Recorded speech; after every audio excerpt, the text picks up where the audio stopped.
Hi guys, namaste. So today we are going to learn how to bring our handstands away from the wall. This is that we develop new neural pathways and patterns, and repetition helps us to do that. That's why when a baby learns to walk, falling, standing up, walking and walking a little further each time, falling, standing up, walking further until they can do it, is the neural pathways being developed to make it possible and easier.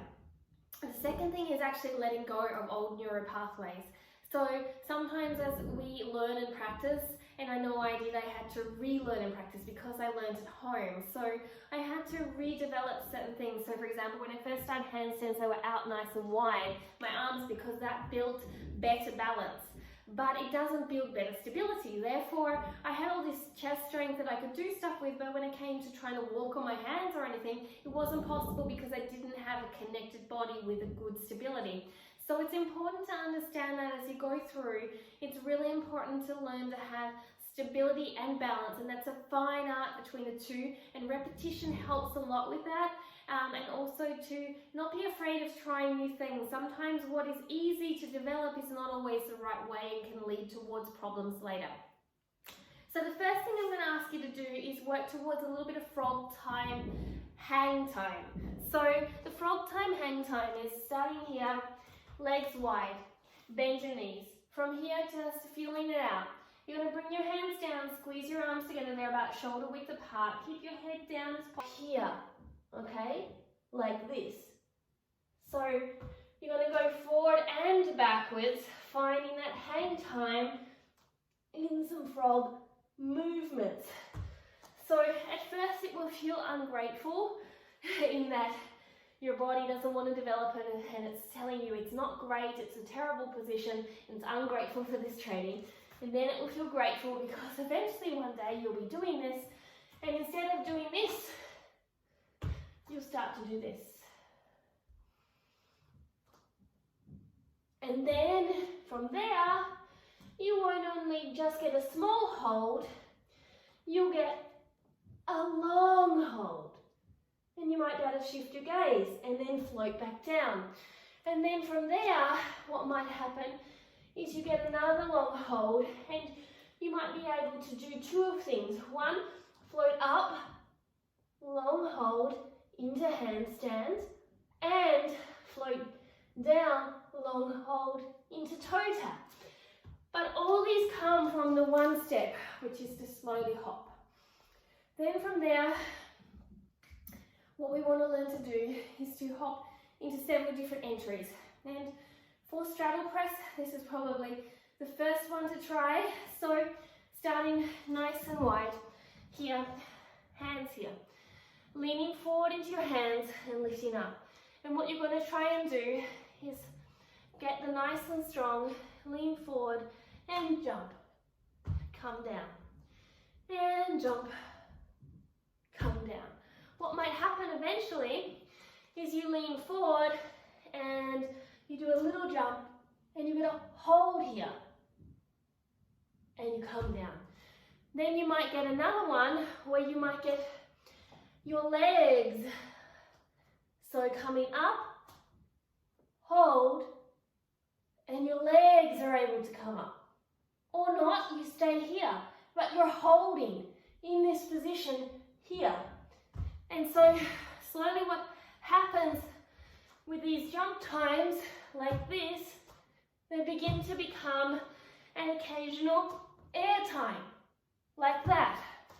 And over repetitions, they start with 10 reps. Take a little rest when you need. You're going to start to find hold time. And then hold time is going to develop into hang time, into handstand time, into core awareness time. One of the things with both these jumps is watch my hips. For me, to get hang time in the frog jump, my hips must go back. So when my hips don't go back, this is what happens. I fall straight down. So you can see my hips didn't really go up and back. Now watch my hips transfer up and back. Here. Hips here are down. Hips here see that back? Back. Hang time. Down. Fall time. Exactly the same with straddle. So really important to develop that understanding of hips going back so legs can come up. Now from there, the drills to practice would be doing several different entries into handstands. So the first one would be a split kick into handstands. So both legs, one leg forward, one leg back, lift your leg up, come up. Now, you may not even get your leg up. Now, the one thing you have to be aware of, if you're holding your leg into the L, it's going to be much more difficult to get your leg up. So as soon as you get up, bring your leg up. So, again, lean forward, kick up, leg comes together. Even if you don't hold, leg comes down. Do the other side. So lean forward, kick up, don't hold here. See, the fall comes down. Or you might get a hold, but it doesn't get you up to the next level. Instead, lean forward, split kick, leg comes up, other leg comes up, bring them together. Fine the whole time. Maybe have a 3-second hold before you come down. So doing several entries like this. From then, doing entries of the ball entry. So the tuck entry.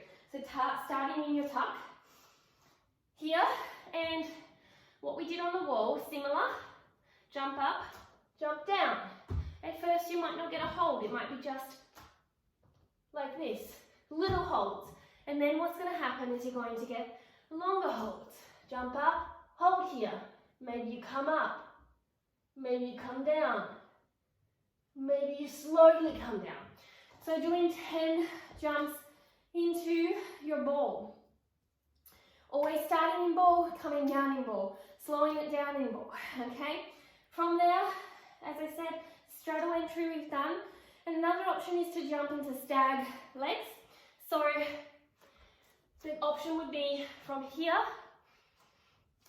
lifting your leg up. So you're going to do a split entry into a stag entry. So my hips don't go up.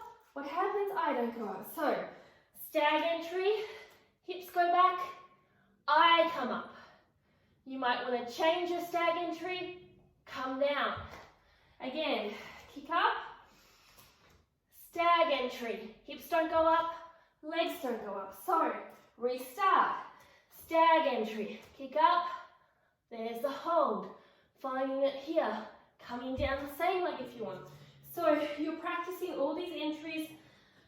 When you understand that when you don't get up, oh, my hips didn't go back, oh, my arms didn't go and push down away from gravity, you're going to get a feedback system going. And each feedback system is going to help you intelligently learn to find your balance. And then it won't be a question of whether you get your balance, it'll be a question of how to hold your balance. And different entries will help you become aware of your strengths and the things that you need to develop. So for example, someone might find that 2 legs kick up into ball much easier than unilateral because one side is definitely weaker than the other. You feel less stable, e.g. Finally, from there, there's 2 more things. The first one is a pike entry. I want you to do it with the ability to squeeze something in your legs. This will help you to develop the nice, strong core connection and also to develop the hips going back because you have to make sure your legs aren't all spaghetti-like. So having your legs together, breathing here, nice deep breath. Squeeze your arms together, look between your arms, squeeze your legs into the block, bend your knees and jump up. You might only just do these movements. So what you're trying to find is the hip going back. Eventually what you're going to find is you're going to get your hips going back and you're going to hold.